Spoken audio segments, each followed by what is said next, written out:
أنا دكتور خالد وليد، ربان سفينة النجاة إلى شواطئ بكة القدس. I am Dr. Khaled Waleed, the captain of the ship of salvation to the shores of Baka, Jerusalem.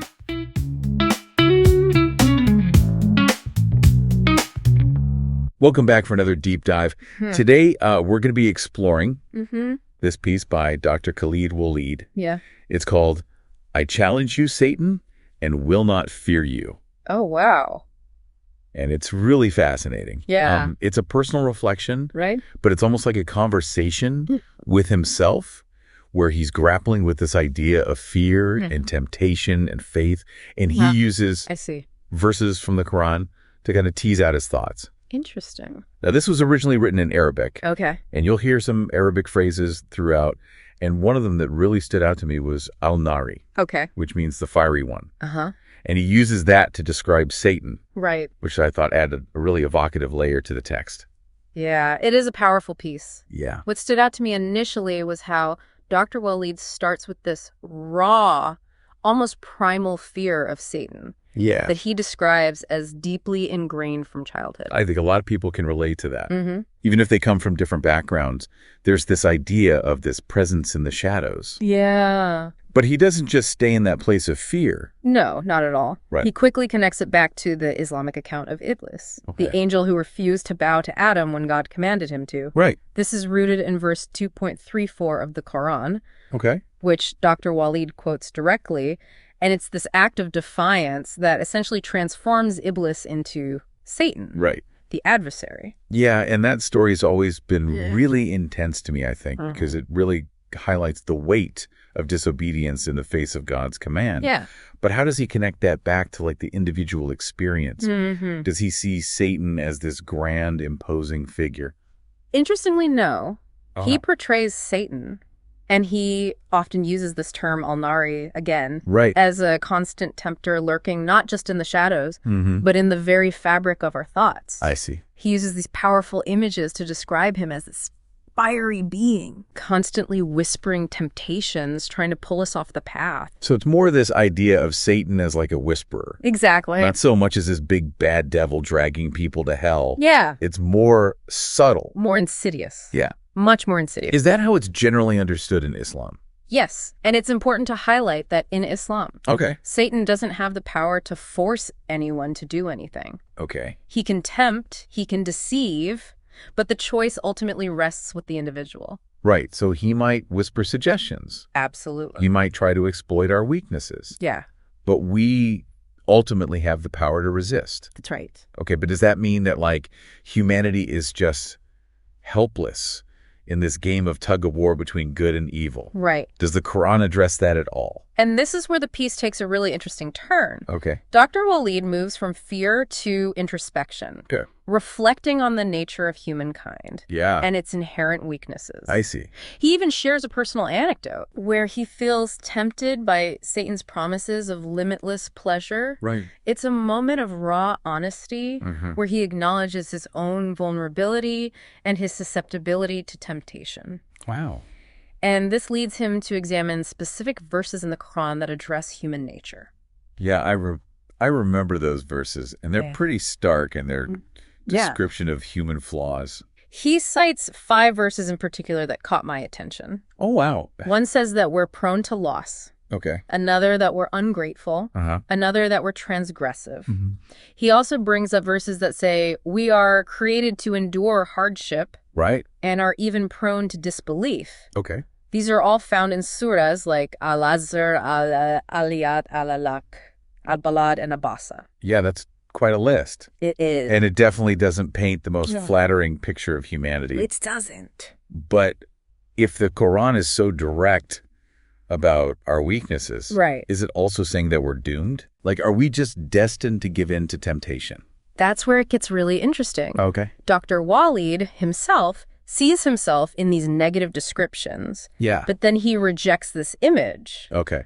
The Quran isn't saying that we're doomed. Right. It's acknowledging our weaknesses so that we can be aware of them Mm-hmm. and strive to overcome them. So it's like a doctor diagnosing a disease. Exactly. Recognizing the problem Yes. is the first step to finding a cure. Absolutely. So the Quran is offering this guidance. It is. A path towards resisting these negative tendencies. Yeah. How does he respond to that? He embraces it. Does he find solace in those verses? He does. He starts to see the Quran as a source of protection and guidance against Satan's wiles. Okay. He highlights certain verses like Quran 17.53, where God instructs people to speak kindly, Okay. especially when Satan is trying to sow discord among them. Right. It's like a direct counter-strategy to those whispers of negativity and temptation. Yeah. You know? So even when those whispers come, Yes. we have a choice Absolutely. in how we respond. Yeah. But it also implies that there's something protecting us. Yes. Right? Mm-hmm. It's not just willpower. It's like there's this divine support. Exactly. That's where the concept of God's protection comes in. Okay. The Quran often emphasizes that those who sincerely believe in God and seek his guidance will be protected from Satan's influence. Well, it doesn't mean being perfect. No, It means it's about actively making the effort okay. to stay on the right path. So there's this constant push and pull between our inclination toward wrongdoing Yes. and this guidance that's offered by God. Exactly. I wonder how he reconciles that with the idea that Satan is always tempting us. He brings up another very powerful verse. Okay. Quran 59.1, which describes how Satan tempts humans towards disbelief and then abandons them Oh, wow. to face the consequences alone. So he's not our friend. He's not looking out for our best interests. Exactly. And it's precisely this realization that fuels Dr. Waleed's defiant rejection of Satan's influence. Okay. He goes from feeling trapped by his own flaws to reclaiming his spiritual agency, inserting his faith, I see. and declaring his intention to resist. He's fighting back. He is. And he's using the Quran as his weapon. It's a powerful image. Yeah. And this leads him to ask a crucial question. Okay. Why does Satan harbor such deep-seated hatred towards humanity? He finds a possible answer in Quran 15.3940, where Iblis, after being cast out of God's presence, vows to lead all humans astray, Right. except those who are sincere servants of God. So Satan's essentially declared war on humanity, but he can't touch those who are truly devoted to God. It seems like there's a lot to unpack there Yeah. in terms of how free will works in Islam. Absolutely. You're right. Yeah. That verse really highlights the complexity of the relationship between Satan and humanity. And it goes back to that idea of free will we touched upon earlier. Okay. In Islamic theology, Satan's power is limited. Okay. He can tempt and deceive, Right. but he can't force anyone to sin. Okay. His power is limited to those who choose to follow him. So it ultimately comes down to the choices we make. Okay. But if that's the case, Yeah. why does he even bother challenging Satan? Right. Like, why not just ignore him? That's a great question. Yeah. And I think it gets to the heart of what makes Dr. Waleed's piece so compelling. Okay. He recognizes that even though Satan's power is limited, his influence can still be incredibly strong, Okay. especially when we're unaware of his tactics Right. or our own vulnerabilities. So he doesn't present himself as someone who's immune to temptation. No, not at all. He's saying, like, I struggle with this too. Absolutely. He acknowledges his own struggles and moments of weakness, which makes his ultimate defiance of Satan even more powerful. It's like he's saying, yeah, Satan exists. He's going to try to tempt me, but I'm not going to let fear control me. Exactly. Instead of giving into that fear, he's actively choosing to confront it and resist it. Yeah. And this active resistance is where the Quran offers practical guidance. Okay. It doesn't simply tell us to resist temptation. It gives us tools to do so. Okay. Remember that verse we discussed earlier? Quran 17.53. Yeah. Where God instructs us to speak kindly, especially when Satan is trying to sow discord. Right. That's one example of a concrete strategy for counteracting his influence. So it's almost like a spiritual Yeah. self-defense manual. It is like that. Yeah. It's not just describing the problem. Uh-huh. It's giving us tangible steps to protect ourselves. I like that. And Dr. Waleed emphasizes this by quoting Quran 16.99-100, Yes. which offers powerful reassurance, stating that Satan has absolutely no power over those who truly believe in God Right. and rely on his protection. Yes. It's not about being perfect or never feeling tempted. It's about having faith, seeking refuge in God, and remembering that we're not alone in this struggle. That really resonates with me. I mean, we all have those moments where we feel tempted. We hear those whispers of doubt or those urges to take the easy way out. Yeah. But his experience shows us that we have the power to resist those whispers. That's right. And that there's a source of strength we can tap into when we feel overwhelmed. Exactly. And toward the end of the piece, he takes this idea a step further by questioning the very notion of Satan's influence or touch. Okay, wait, I'm a little confused. Yeah. We've already established that Satan can't control us. Right. So what is this about his touch? It's a very interesting nuance that he brings in. Okay. He plays with the Arabic words almas and alams, Okay. both of which mean to touch, but with a subtle difference. Uh-huh. Almas implies a more general contact, Okay. while alams suggests a deliberate act of touching or feeling. So he's making a really nuanced distinction here. Yes. Yeah, he is. It's not just about Satan being near us. Right. It's about him intentionally trying to influence our thoughts and actions. Exactly. But if God is protecting us, Yeah. what does that say about Satan's attempts to touch us? Well, Dr. Waleed seems to be arguing that even this deliberate touch, this attempt to influence us, is ultimately powerless over those who have a strong faith in God. So it's like our faith acts as a shield, Yes. deflecting Satan's negative energy. Exactly. It makes that title, Yeah. I challenge you, Satan, and will not fear you, Yes. even more powerful. It does. It's not just about rejecting fear. Oh, yeah. It's about reclaiming power. Yes. He's basically saying you can try to touch me, Yeah.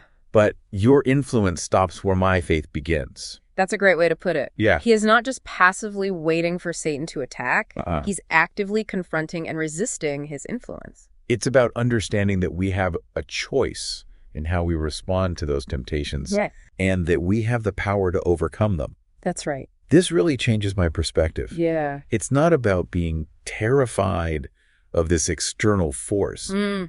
It's about understanding this internal battle. It is an internal battle Yeah. between temptation and faith. Wow. And he shows us how he moves from feeling like a victim of those temptations to understanding his own agency Yeah. in choosing his responses. Right. This internal shift is really what allows him to transcend that initial fear of Satan Okay. and find strength and empowerment through his faith.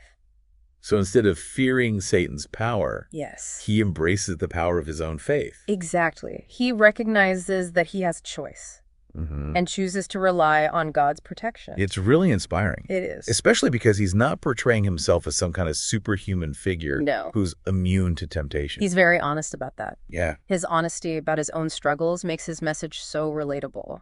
It's like he's saying, look, I'm just like you. I Yeah. get tempted, I make mistakes, Mm-hmm. but I keep fighting because I know that with God's help, I can overcome these challenges. Absolutely. It's a message that speaks to the human experience in a really profound way. Yeah. We all face temptations. We do. We make mistakes. Yeah. We grapple with those whispers of doubt. That's right. And he doesn't present this as a simplistic battle between good and evil. No. He acknowledges the nuances of human nature, our capacity for both good and bad, and emphasizes the constant effort required to resist those negative inclinations. So he's not sugarcoating the human experience. Oh, he's not. But he's also not saying we're destined to fail. Right. He's highlighting our potential for spiritual growth. Yes. Even in the face of constant temptation. Exactly. It really makes you think about the power of perspective. Right. Yeah. We can choose to see ourselves as helpless victims of temptation, or we can recognize our own agency, Absolutely. our ability to make choices that align with our values. And that doesn't necessarily have to be rooted in faith either. Right. It could be anything. Yeah. And I think that's what Dr. Waleed's journey is about. Right. It's not just about overcoming the fear of Satan, but it's about recognizing that power within himself. Yeah. He goes from feeling haunted by this external force Right. to understanding that the real battleground is internal.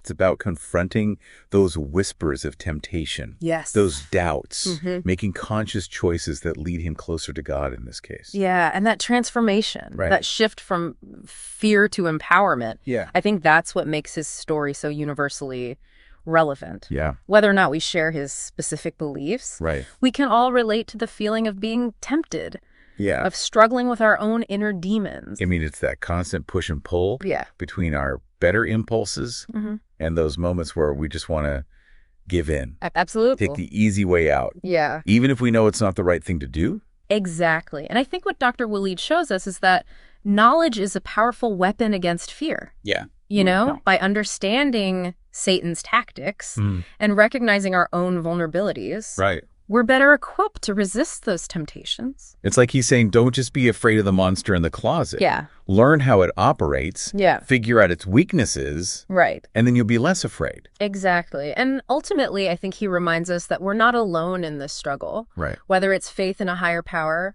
belief in ourselves, or support of those around us. Yeah. We all have sources of strength to draw on when we feel overwhelmed. But if Satan only has power over those who choose to follow him, Right. what does that say about our own responsibility for the choices we make?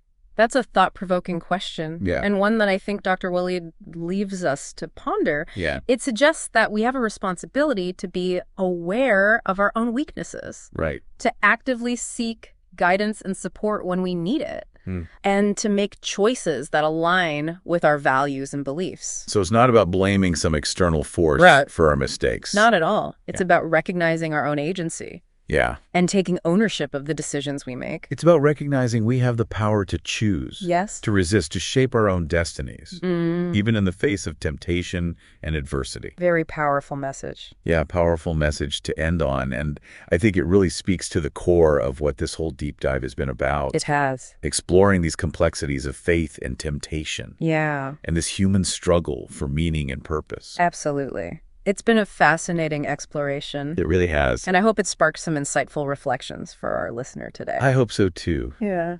And who knows, maybe we'll revisit this topic in the future and dive into how other faiths and traditions grapple with these same universal challenges. But for now, thank you for joining us on this deep dive. أنا دكتور خالد وليد ربان سفينة النجاة إلى شواطئ بكة القدس. I am Dr. Khaled Waleed, the captain of the ship of salvation to the shores of Baka, Jerusalem.